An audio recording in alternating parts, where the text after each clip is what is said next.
আমি 19 তারিখ রাতে গিয়েছিলাম ইরানের তেহরানে। ওই দেশের একটা রাষ্ট্রীয় প্রোগ্রাম ছিল। তো বাংলাদেশে তো একটু শীত পড়লে তো ফজরের নামাজই পড়ে না, এশারের নামাজ তো পড়েই না, ফজরও পড়ে না।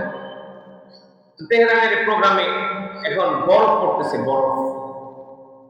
বরফ পড়ছে, পুরা তেহরান বরফে ঢাকা। তেহরান থেকে আমাকে আরেকটা প্রোগ্রাম নিয়ে গেলে ইস্পাহান, সেখানেও বরফে ঢাকা। আমি ওদেরকে বললাম যে আমাকে যে তোমরা নিয়ে আসছো, 2.5 লক্ষ টাকা খরচ করে একদিন আগে টিকিট কেটে দিয়েছে বিমানে। এয়ারপোর্টে গেছি, এয়ারপোর্টে বলে ইরান যাওয়া যাবে না, এই সেই ঝামেলা, যুদ্ধ হবে, এই হবে, সেই হবে। আমি বলি মিয়া, আমার মৃত্যু যদি লেখা থাকে ইরানে, মৃত্যু ইরানেই তো হবে। ওমা তাদরি নাফসুম মাযা তাকসিবু গাদা ওমা তাদরি বিআই আরদিন তামুত। আল্লাহ তাআলা কোরআনে বলছে, আল্লাহ তাআলা তোমার মৃত্যু যেখানে লিখে রাখছে সেখানেই তোমার মৃত্যু। এটাই মান, এটাই বিশ্বাস করতে হবে।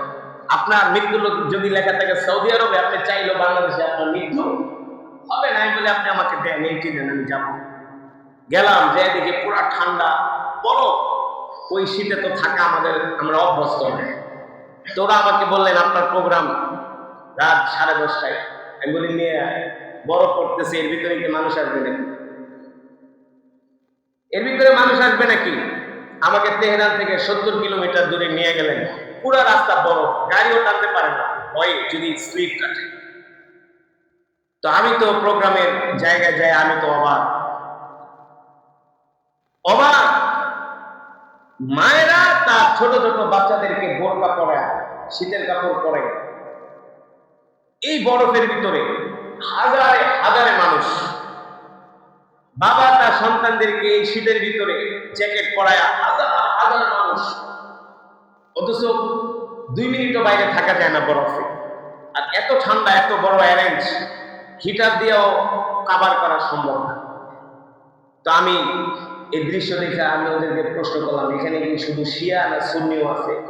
সুন্নি শিয়া 2 গ্রুপে আছে, 2 গ্রুপে আছে। ওরা রমাদান আসার আগেই ওরা কোরআনের প্র্যাকটিস করে, রমাদান আসার আগে কোরআনের প্র্যাকটিস করে। পুরা রমাদান মাস আসার আগেই তারা মসজিদে মসজিদে কোরআনের মাহফিল করে, রাষ্ট্রীয়ভাবে। ইরান এখন বর্তমানে একটা যুদ্ধ অবস্থা। এই অবস্থার ভিতরে ওদের ধর্ম মন্ত্রণালয় বলতেছে যুদ্ধ হোক, যাই হোক, আগে কোরআনের মাহফিল হবে। আর বাংলাদেশে কিছু হইলে হুজুর অনুমতি দেওয়া যাবে না, এই সময় না, সেই হবে না। কিন্তু ওরা বলে আগে আল্লাহর কোরআনের তেলাওয়াত।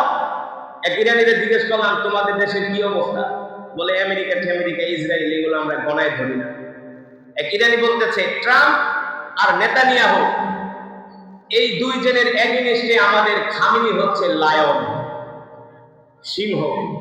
মুসলিম বিশ্বে একমাত্র খামেনি, আয়াতুল্লাহ খামেনি, যদিও তিনি শিয়া, তারপরও আমেরিকা ইসরায়েলের চোখে চোখ রেখা কথা বলার মতো একটা লিডার আছে, সে হলো খামেনি।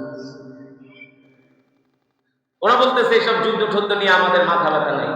বলে এগুলো আমরা জন্মের পর থেকে শুনে আসতেছি।